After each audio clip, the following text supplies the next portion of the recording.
La loi de Hardy-Weinberg.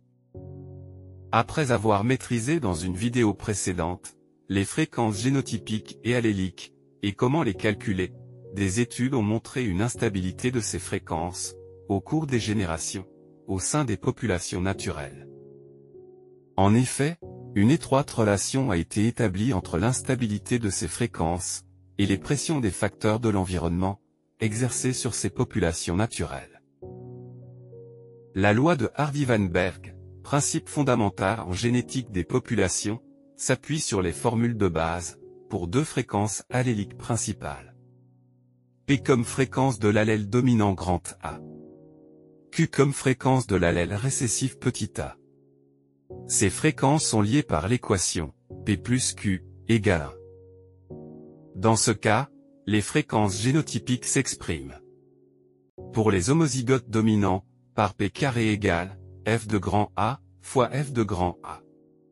Pour les homozygotes récessifs, par Q carré égale F de petit a fois F de petit a. Et pour les hétérozygotes, par 2 fois PQ. Dans des populations idéales, la loi de Hardy-Weinberg explique comment l'équilibre génétique reste stable d'une génération à la suivante. Mais d'abord, à quoi correspond une population idéale? Selon le concept de Hardy-Weinberg, une population idéale est une population théorique, en équilibre, n'existant pas dans la nature, qui remplit les conditions suivantes. Première condition, population de grande taille. La grande taille signifie un grand nombre d'individus, pour éviter l'influence de la dérive génétique. Deuxième condition, absence de migration. Pas de nouveaux venus, et pas de départ de migrants, d'une population à une autre. Ceci empêche les flux géniques qui pourraient modifier l'équilibre génétique des populations.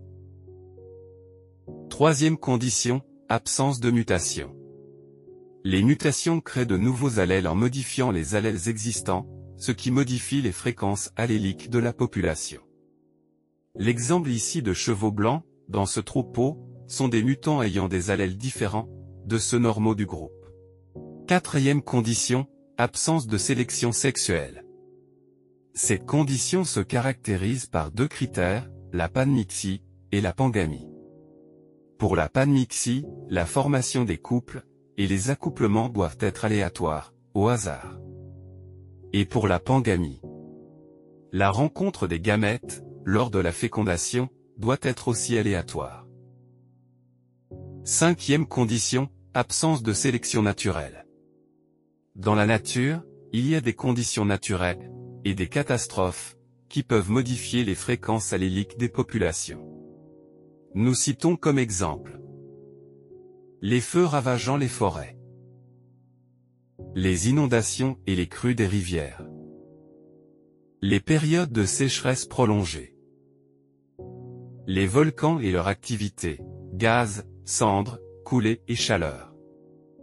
Toutes ces conditions, la grande taille, l'absence de migration et de mutation, ainsi que l'absence de sélection naturelle, et de sélection sexuelle, sont indispensables à la stabilité des fréquences alléliques, et génotypiques, dans une population idéale, à l'équilibre de Hardy-Weinberg. En conclusion, la loi de Hardy-Weinberg est un concept qui décrit comment les fréquences génotypiques et alléliques restent constantes d'une génération à une autre, dans une population idéale en équilibre. Une population idéale en équilibre est une population théorique, sous les conditions d'absence, de sélection, de mutation, de migration, de dérive génétique, et absence de sélection sexuelle. Les formules P carré, 2PQ, et Q carré, représentent les fréquences des génotypes, homozygotes dominants, hétérozygotes, et homozygotes récessifs respectivement. Les fréquences des allèles, P et Q, peuvent être calculées à partir des fréquences génotypiques. La loi de Hardy-Weinberg sert à mettre en évidence les facteurs d'instabilité des fréquences génotypiques et alléliques, comme forces évolutives, exercées sur des populations réelles.